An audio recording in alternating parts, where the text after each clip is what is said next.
pagi hari ini kembali kita membawa hati kita kepada Tuhan. Kita memberikan pengagungan, kita memberikan penghormatan kita kepada Tuhan.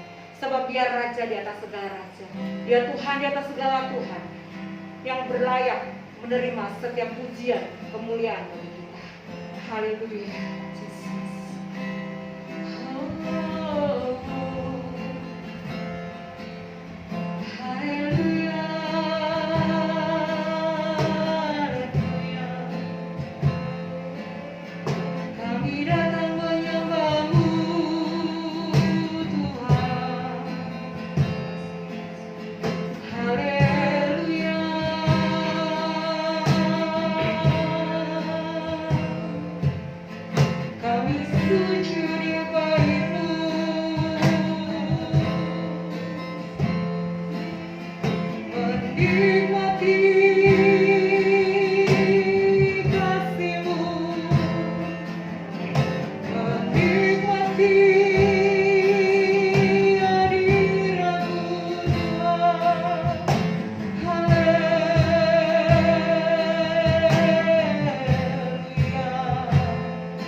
Segala pujian syukur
senantiasa memuji dan memuliakan nama-Mu.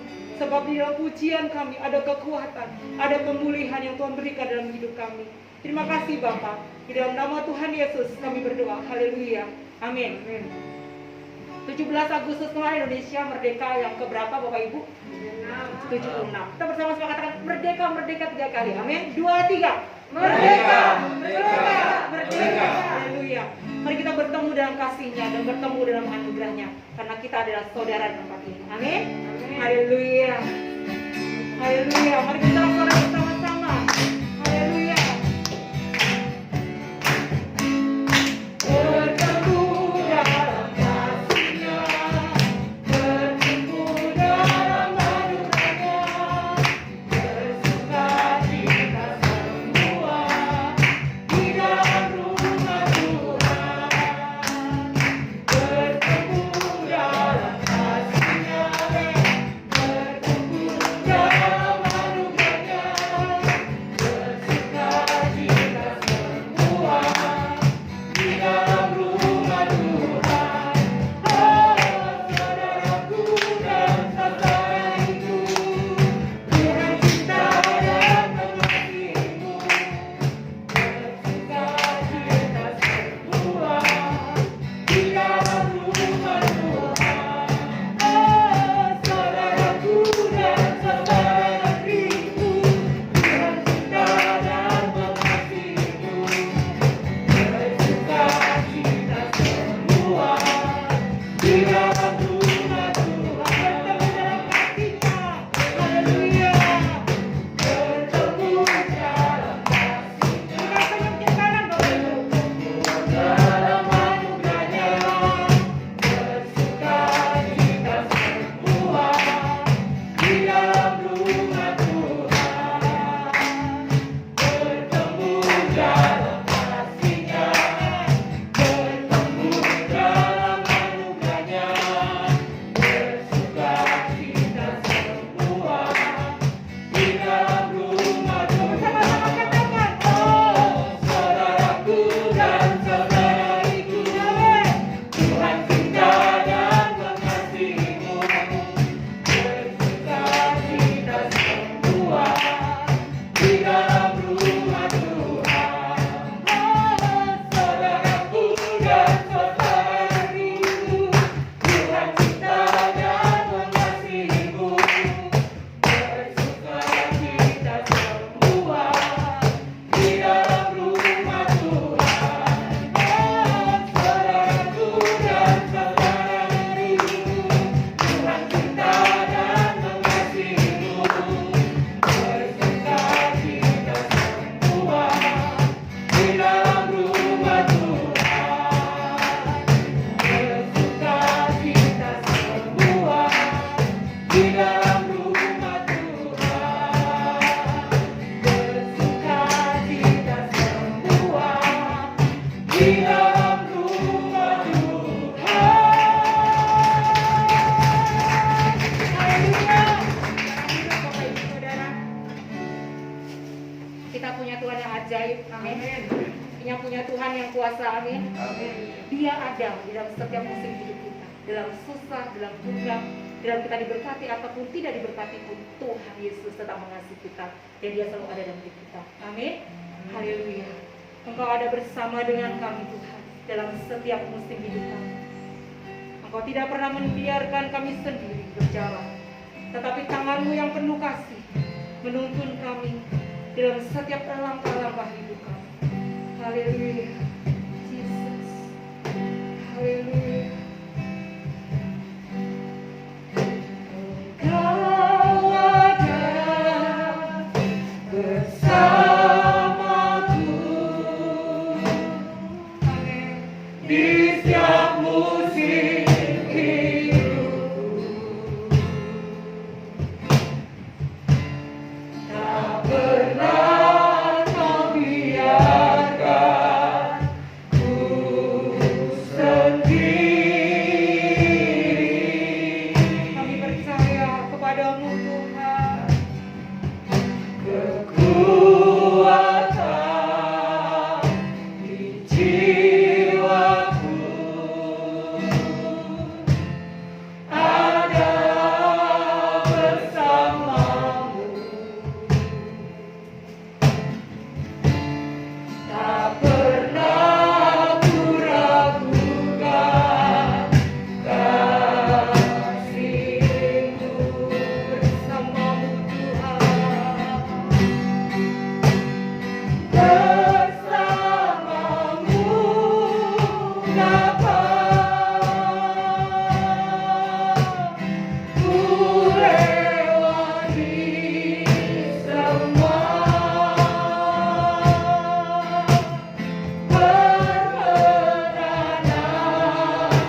terjadi hari-hari ini, kami tahu Engkau ada bersama dengan kami. Itu yang membuat kami kuat. Itu yang membuat kami tidak takut. Karena ketika Engkau ada, anugerah-Mu yang besar itu melingkupi kami. Dan biarlah setiap kami hidup dalam anugerah-Mu yang besar itu. Terima kasih Tuhan. Kami buka hati kami bagi firman-Mu. Mari berbicaralah. Nyatakan isi hati-Mu, nyatakan kehendak. Nyatakan apa yang harus kami lakukan hari-hari ini, supaya hidup kami menjadi hidup yang berkenan kepada Tuhan. Terima kasih Tuhan. Terpuji nama-Mu. Di dalam nama Yesus kami berdoa. Haleluya. Amin. Silakan duduk Bapak Ibu. Shalom. Merdeka. Merdeka. Merdeka. Merdeka. Merdeka. Merdeka. Iya, ini minggu terakhir di bulan kemerdekaan. Saudara yang dikasih Tuhan, tentu kita pernah mendengar cerita-cerita dari orang tua kita, ya, yang mereka mengalami masa-masa penjajahan. Pasti ada satu yang berbeda, ada satu perbedaan yang begitu jelas antara orang-orang yang hidup di dalam masa penjajahan dan orang-orang yang merdeka.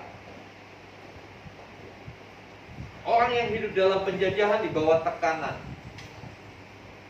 semua serba tidak bebas. Ya memang hari-hari ini kita juga belum merdeka sepenuhnya dari pandemi.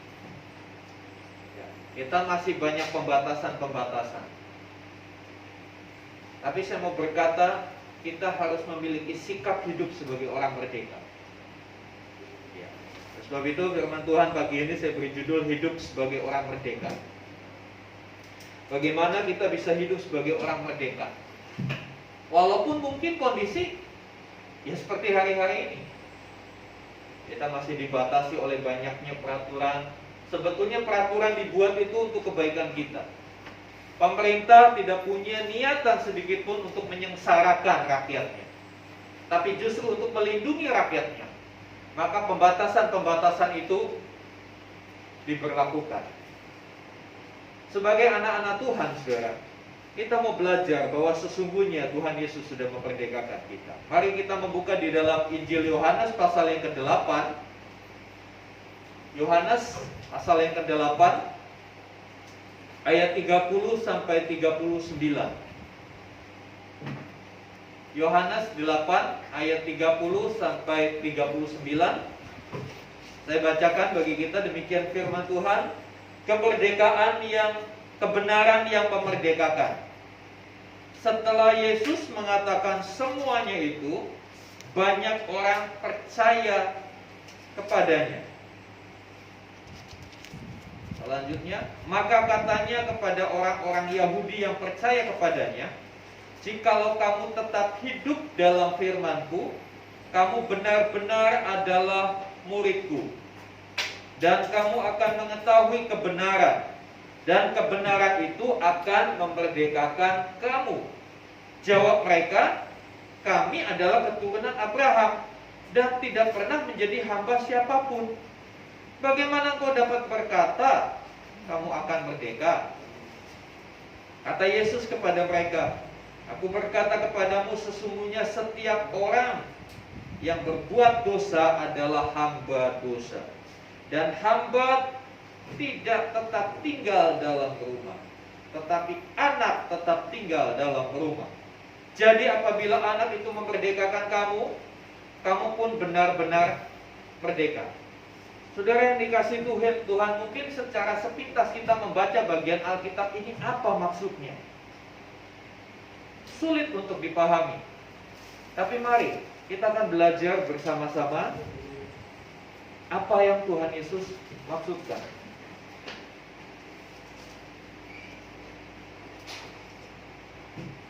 Ayat ini ya dimulai ayat yang ke-30, sesudah Yesus mengatakan semuanya itu. Maksudnya semuanya itu apa? Yesus mengatakan apa sih? Kita lihat di ayat-ayat sebelumnya. Ayat-ayat sebelumnya bicara soal ada satu peristiwa, ada seorang perempuan yang kedapatan berzina, ya, ketangkap basah berzina. Lalu menurut hukum masyarakat pada waktu itu, hukum Taurat pada waktu itu, orang yang kedapatan berzina harus dihukum mati dengan cara dilempari batu. Istilahnya dirajam, dilempari batu sampai mati. Ya, kebayangkan Bapak Ibu seperti apa itu penderitaan. Tapi ketika ahli-ahli Taurat memperhadapkan perempuan yang berzina kepada Tuhan Yesus dengan maksud menguji Tuhan Yesus, ini Tuhan Yesus ini gimana? Apa solusi yang Tuhan Yesus tawarkan? Dia nggak bilang oke, lempari aja dengan batu biar mati, selesai kan? Toh hukumnya begitu. Tapi ada sesuatu yang diperkenalkan Tuhan Yesus pada masyarakat pada waktu itu. Konsep orang Yahudi, dosa mati, dosa mati. Dan memang seperti itu kenyataannya. Karena upah dosa adalah maut. Nah, ada sesuatu yang ditawarkan Tuhan Yesus dalam peristiwa perempuan yang berzina itu. Apa yang dikatakan? Coba lihat di dalam ayat pasal 8.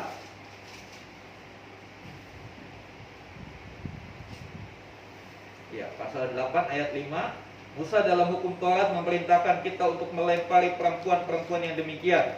Apakah pendapatmu tentang hal itu? Mereka mengatakan hal itu untuk mencobai dia, supaya mereka memperoleh sesuatu untuk menyalahkannya. Tetapi Yesus membungkuk lalu menulis dengan jarinya di tanah. Dan ketika mereka terus-menerus bertanya kepadanya, ia pun bangkit berdiri lalu berkata kepada mereka, barang siapa di antara kamu yang tidak berdosa, hendaklah ia yang pertama melemparkan batu kepada perempuan itu. Lalu ia membungkuk pula dan menulis di tanah. Tetapi setelah mereka mendengar perkataan itu, pergilah mereka seorang demi seorang, mulai dari yang tertua. Akhirnya tinggallah Yesus seorang diri dengan perempuan itu yang tetap di tempatnya. Lalu Yesus bangkit dan berdiri dan berkata kepadanya, hai perempuan, di manakah mereka? Tidak adakah seorang yang menghukum engkau? Jawabnya, tidak ada Tuhan. Lalu kata Yesus, aku pun tidak menghukum engkau. Pergilah dan jangan berbuat dosa lagi. Solusinya luar biasa. Tuhan Yesus berkata kepada orang-orang yang ngotot supaya perempuan ini dilempari batu, dia bilang, siapa di antara kamu yang gak pernah berbuat dosa boleh lempari dulu. Wah, semua mikir. Dan Alkitab berkata, mulai mundur satu-satu, pergi. Dikasih keterangan lagi Alkitab, mulai dari yang paling tua. Mohon maaf di sini. Iya, saya tidak mau mengatakan orang yang tua itu lebih banyak dosanya dari yang muda. Saya tidak mau berkata begitu. Tapi kenyataannya bahwa sepanjang perjalanan kehidupan manusia, manusia itu terlalu bersahabat dengan dosa, terlalu dekat dengan dosa, terlalu banyak kesalahan, kekeliruan, kegagalan yang kita lakukan. Dan itu sebuah realita dalam hidup ini.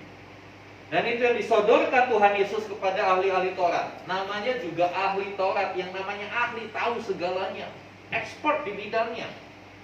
Dia tahu kebenaran, dia tahu tata moral yang baik, dia tahu standar moral yang tinggi.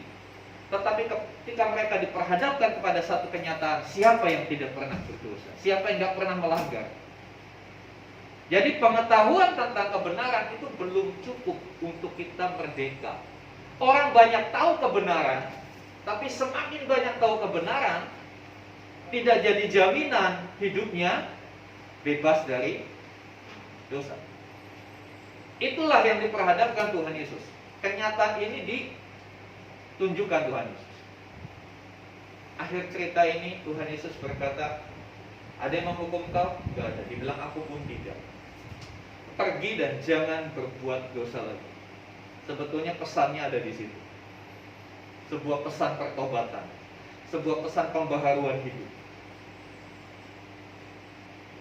Nah, setelah Tuhan Yesus bicara tentang dia, saat Tuhan Yesus menyelesaikan kasus perempuan yang berzina ini, kemudian Tuhan Yesus berkata tentang terang dunia. Aku adalah terang dunia dalam ayat-ayat selanjutnya. Ya, akulah terang dunia, barang siapa mengikut aku, ia tidak akan berjalan dalam kegelapan, melainkan akan memiliki terang hidup. Nah, setelah peristiwa itu dan pengajaran Tuhan Yesus tentang terang dunia, mulai Tuhan Yesus bicara soal kemerdekaan. Orang-orang Yahudi ketika mereka diperhadapkan satu kenyataan bahwa semua orang telah berbuat dosa, dan ternyata ada solusi untuk dosa, yaitu apa? Pengampunan melalui Tuhan Yesus. Mereka mulai percaya. Ayat 30 dikatakan, banyak orang percaya kepadanya. Banyak orang percaya. Jadi menjadi percaya kepada Tuhan Yesus itu belum cukup. Itu baru langkah awal. Ada langkah selanjutnya. Nah, langkah selanjutnya ini Tuhan mengajar, ya.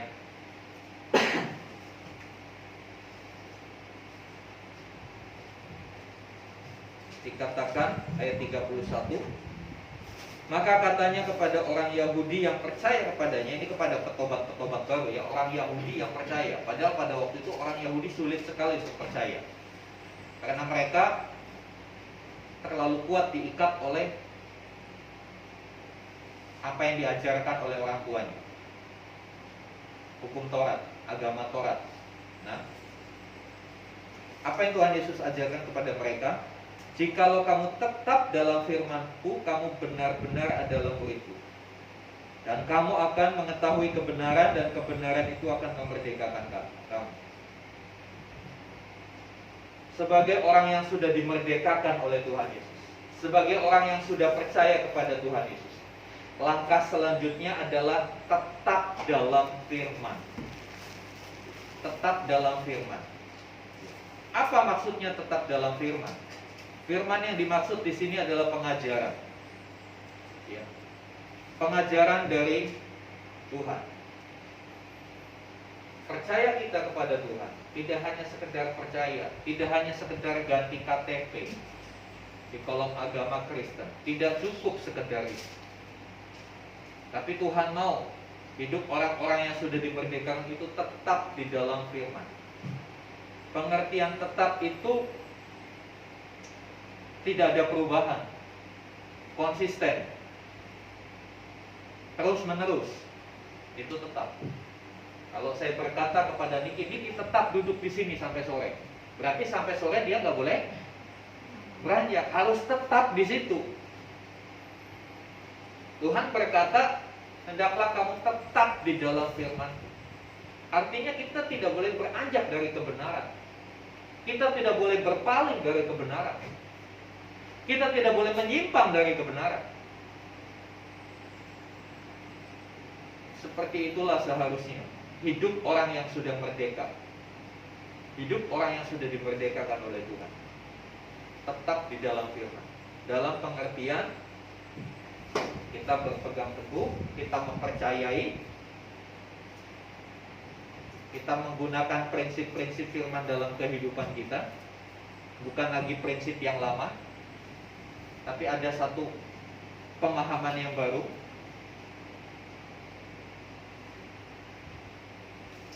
Nah, selanjutnya pemahaman itu akan membentuk cara berpikir. Pertama kita tahu, ada informasi kita tangkap, berulang-ulang sampai pada satu titik kita memahami. Setelah memahami, kita menghayati, kita sadar, oh iya, saya harus begini. Saya tidak boleh seperti itu lagi, saya harus berubah. Dari pemahaman penghayatan ini, mulailah terbentuk yang namanya mindset, pola pikir. Pola pikir inilah yang menentukan perilaku kita. Pola pikir ini yang menentukan perkataan kita. Inilah yang Tuhan Yesus katakan tetap di dalam firman. Firman Tuhan itu yang mengubah cara berpikir kita, yang selanjutnya mengubah cara berperilaku kita, yang pada akhirnya mengubah karakter kita. Goalnya adalah perubahan karakter yang Tuhan inginkan. Tapi perubahan karakter itu enggak simsalabim. Enggak pada saat didoakan langsung berubah. Enggak setelah selesai dibaptis langsung simsalabim berubah. Tidak. Ada proses yang mengikutinya. Dan kita diminta Tuhan untuk tetap di dalam proses itu. Kalau lagi diproses, jangan protes. Kadangkala kalau seseorang diproses oleh Tuhan, dia protes. Tuhan gak mau, sakit Tuhan, aku sakit hati, aku gak suka. Ya prosesnya gak selesai-selesai. Ibarat orang ujian itu remedial terus, nilainya gak mencapai KKM, gak bisa lulus. Memang sih proses itu terjadi melalui setiap masalah yang kita hadapi. Masalah sehari-hari dalam kehidupan.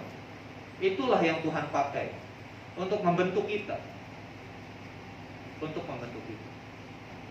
Tuhan tidak pernah pakai cara lain untuk membentuk hidup kita, untuk membentuk karakter kita selain masalah. Tuhan tidak pernah pakai misalnya sakramen-sakramen, perjamuan kudus berubah. Nggak ada ceritanya orang akan perjamuan kudus simsalabim berubah jadi penyabar, jadi lemah lembut. Nah, itu proses, bukan sulapan. Di dalam kekristenan tidak mengenal sesuatu yang instan, semua lewat proses. Dan ketika bicara proses, itu juga bicara bagaimana respon kita, bagaimana tanggapan kita terhadap masalah yang kita hadapi. Beberapa orang di masa pandemi ini memilih untuk tidak mempercayai Tuhan lagi. Dia berkata Tuhan itu bohong, Mazmur 91 itu bohong. Mana katanya Tuhan melindungi? Saya kena COVID juga. Banyak orang berkata seperti itu. Kecewa akhirnya meninggalkan Tuhan. Mengapa seperti itu? Karena tidak tetap di dalam firman, gak ngerti firman. Sebab itu selanjutnya Tuhan bilang, ya, di dalam ayat 8, pasal 8 ayat yang ke 30, jika kamu tetap di dalam firman-Ku, kamu benar-benar adalah murid. Supaya kita tetap dalam firman, kita harus jadi murid. Mau jadi murid enggak? Murid itu tugas utamanya apa? Belajar. Kalau malas belajar, ya nggak bisa. Jadi Tuhan Yesus mau berkata, supaya kita bisa tetap dalam firman, ya belajar. Jadi murid. Seorang murid terikat dengan peraturan, betul nggak? Ya, sekarang online, Zoom mulai jam berapa? Jam 8. Nggak mau nanti aja setengah 9, bisa nggak? Ya bisa aja sih, tapi langsung dianggap alpa, dianggap bolos. Pada akhirnya, waktu kenaikan kelas yang nggak naik. Seorang murid terikat dengan peraturan. Seorang murid harus punya komitmen.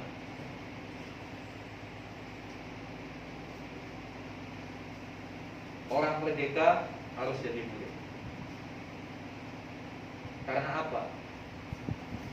Ketika Kristus memerdekakan kita, itu seperti hidup kita direset kembali ke titik nol. Nah, dari titik nol kita harus terus melangkah 1, 2, 3. Ketika Kristus memerdekakan kita, bukan berarti kita langsung jadi pribadi yang maha suci, benar, gak bisa jatuh dalam dosa, gak gampang tergoda. Oh tidak. Semua perlu proses. Dan melalui bagian Alkitab ini, Tuhan ajar kita seperti apa prosesnya. Tetap di dalam firman, selanjutnya jadi murid. Berapa lama lulusnya seorang murid? Ya tergantung usahanya dia. Dalam belajar tentunya. Dalam belajar bisa gagal gak? Bisa. Dalam perjalanan kita sebagai orang Kristen bisa gagal gak? Ya bisa. Tapi Tuhan selalu memberikan kesempatan kedua, second chance. Kesempatan kedua untuk kita mengulangi lagi. Tuhan selalu berikan kesempatan. Seperti perempuan yang kedapatan berzina, dia gagal, dia berbuat dosa. Dikasih kesempatan, pergi dan jangan berbuat dosa lagi. Dan perkataan ini selalu Tuhan Yesus katakan kepada setiap kita, setiap kali kita berbuat dosa. Entah kita mendengar, entah kita menyadari atau tidak, ketika kita berbuat dosa, Tuhan selalu bilang, pergilah, jangan berbuat dosa lagi. Tapi berapa banyak kita berulang-ulang jatuh dalam kesalahan yang sama. Kita tidak pernah bisa menyelesaikan. Mengapa? Kembali, kita nggak mau belajar. Kita nggak mau belajar. Kalau seorang murid nggak bisa satu soal, satu pelajaran, katakanlah matematika, nggak tahu rumusnya, bagaimana supaya dia bisa? Ya belajar lagi, hafalkan lagi rumusnya, berlatih lagi, sampai pada satu titik akhirnya dia menguasai hal itu. Seperti itulah kehidupan kita di dalam mengiring Tuhan. Tuhan selalu memberikan persoalan, masalah, mungkin masalah ekonomi, masalah sakit penyakit, masalah keluarga, masalah antar saudara. Bisa nggak kita lulus? Kalau belum lulus, privat lagi sama Tuhan Yesus. Tuhan sudah kasih guru privat sama kita. Siapa? Roh Kudus. Roh Kudus itu guru privat kita. Kalau nggak, kita nggak bisa tanya. Kalau nggak bisa, minta diajari, minta dibimbing. Luar biasa yang Tuhan berikan buat kita.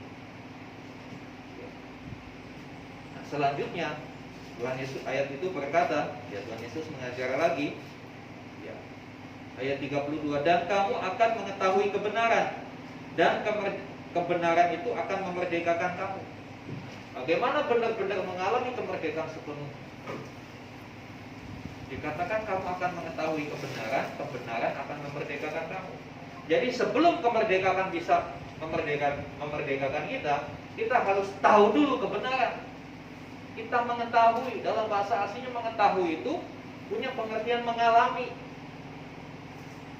Bukan cuma tahu, oh ya saya tahu, tapi mengalami itu. Tahu karena mengalami. Beda kan? Tahu dengan mendapat informasi dengan tahu mengalami. Ya kan? Saya kasih contoh. Kalau tahu, kita mengetahui karena mendapat informasi, ya, contohnya begini. Garam itu asin. Betul? Itu kan kebenaran. Garam itu asin. Oke, kebenaran. Dari mana kita tahu? Ya waktu anak-anak sekolah dikasih tahu garam itu asin. Makanya anak-anak sekarang polanya nggak cuma suruh menghafal garam itu asin, tapi suruh ambil garam di dapur, suruh nyicip. Supaya apa? Supaya dia punya pengalaman. Informasi itu benar nggak dialami, dicicip garam itu, oh iya benar asin.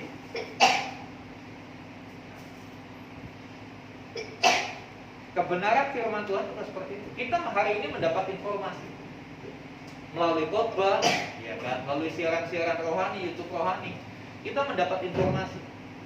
Tapi kalau informasi itu hanya sekedar informasi, tidak kita praktekkan, cepat menguap, cepat lupa. Tapi kalau informasi itu kita praktekkan, menjadi sesuatu yang kita alami, menjadi sesuatu yang oh begini toh ternyata, itu benar-benar kebenaran itu akan menyatu dengan hidup kita.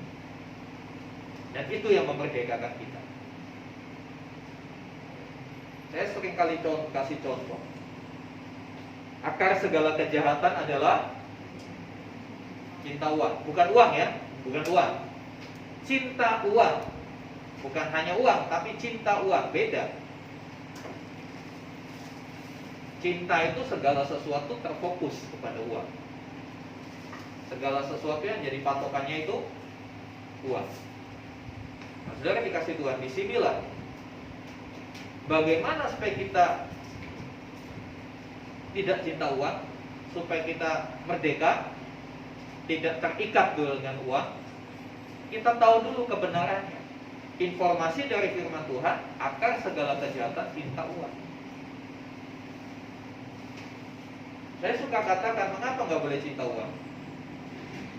Karena uang nggak pernah cinta saudara. Jadi cintamu sama uang bertepuk sebelah tangan. Sakitnya tuh di sini katanya.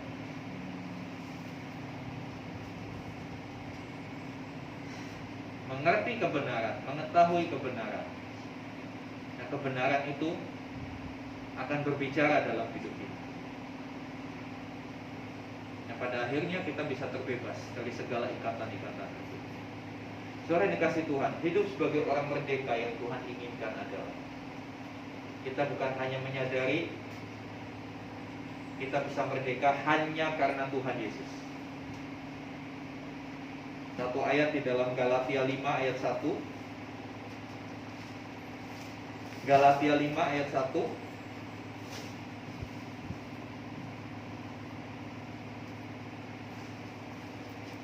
Demikian firman Tuhan, supaya kita sungguh-sungguh merdeka, Kristus telah memerdekakan kita. Sekali lagi, supaya kita sungguh-sungguh merdeka, Kristus telah memerdekakan kita. Saya membaca ini berulang-ulang dan kebenaran yang saya tangkap adalah hanya Kristus yang bisa membuat kita sungguh-sungguh merdeka.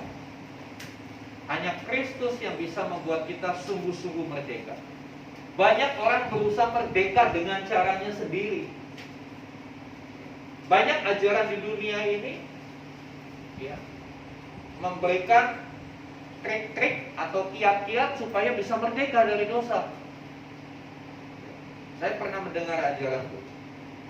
Kalau tanganmu suka mencuri, kalau tanganmu pukul, menyiksa diri, disiksa. Kalau tanganmu mencuri, pukul, nanti gak mencuri lagi. Kalau mulutmu suka ngomong gak benar, pukul, tampol mulutnya. Ya, sekali waktu bisa, tapi apakah benar-benar kita dimerdekakan dari mencuri, dari perkataan yang gak baik? Kadang-kala muncul juga, betul nggak? Kenapa? Ya kita gak pernah bisa memerdekakan kita sendiri. Kita yang terikat, perlu orang datang untuk melepaskan ikatan kita. Kita mungkin bisa berusaha menggeliat-menggeliat, tapi gak benar-benar merdeka. Sebab itu ayat itu jelas sekali berkata, supaya kita benar sungguh-sungguh merdeka, Kristus telah memerdekakan. Jadi kalau bukan Kristus yang memerdekakan kita nggak sungguh-sungguh merdeka. Pengajaran-pengajaran, ritual-ritual agama tidak pernah bisa 100% memerdekakan kita. Hanya Kristus yang bisa memerdekakan kita. Oleh sebab itu, di dalam pengajarannya kepada orang-orang yang baru percaya tadi di dalam Yohanes pasal yang ke-8, di bagian akhir Tuhan Yesus berkata,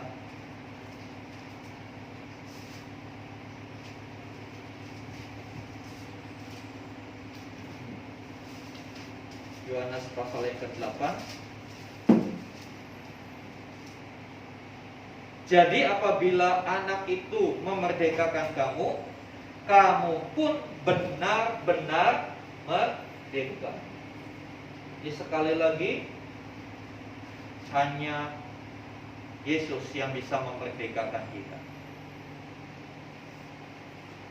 Hanya Yesus yang bisa memerdekakan kita dari setiap penjajahan dosa, dari setiap penjajahan kebiasaan-kebiasaan buruk, dari setiap penjajahan pikiran-pikiran negatif, dari setiap penjajahan dendam, kebencian. Hanya Kristus yang bisa memerdekakan. Dan di situ bagian yang kita lakukan adalah tetap di dalam firman, mau jadi murid. Sebetulnya kekristenan itu sesimpel itu. Yang bikin susah, kita berusaha merdeka dengan cara kita sendiri. Kita berusaha lepas dari dosa dengan cara kita sendiri. Kita berusaha menjalani kehidupan dengan cara berpikir kita. Yang tentunya cara berpikir itu dipengaruhi dari mana? Dipengaruhi dari masa lalu kita. Dipengaruhi dari mana? Dipengaruhi dari ajaran-ajaran dunia. Apa yang kata orang, apa yang dilakukan orang banyak kadangkala dianggap menjadi sebuah kebenaran.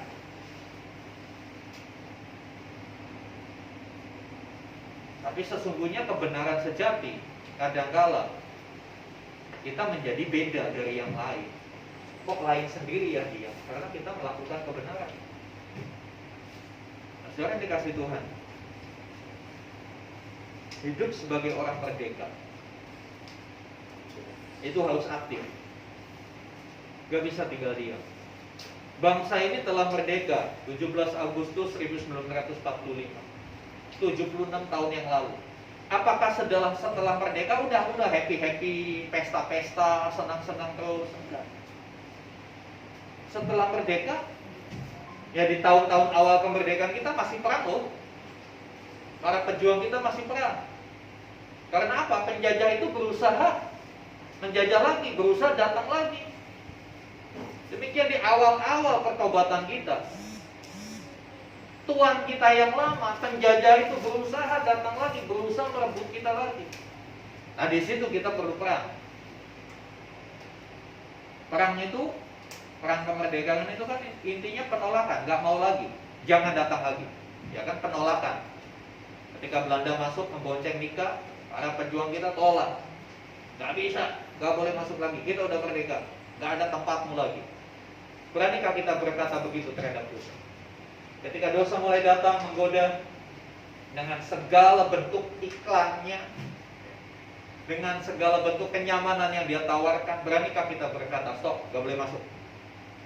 Saya udah merdeka. Nah, bukan hanya itu. Hidup sebagai orang merdeka, bangsa yang merdeka, bukan hanya menolak penjajah yang berusaha masuk lagi, tapi dia bangun dirinya. Negara ini harus membangun. Kalau nggak membangun, dia hancur. Sebab itu pembangunan demi pembangunan sampai hari ini. Tujuan akhirnya apa? Menjadi bangsa yang kuat, menjadi bangsa yang sejahtera. Kehidupan Kristen tidak ubahnya seperti sebuah negara yang telah merdeka. Harus diisi, harus dibangun. Sebab itu bangunlah kehidupan kita di dalam firman. Karena itu yang membuat kita bisa berdiri teguh di tengah kondisi apapun yang dihadapi oleh dunia. Amin. Mari kita datang pada Tuhan. Saya undang kita sama-sama bangkit berdiri.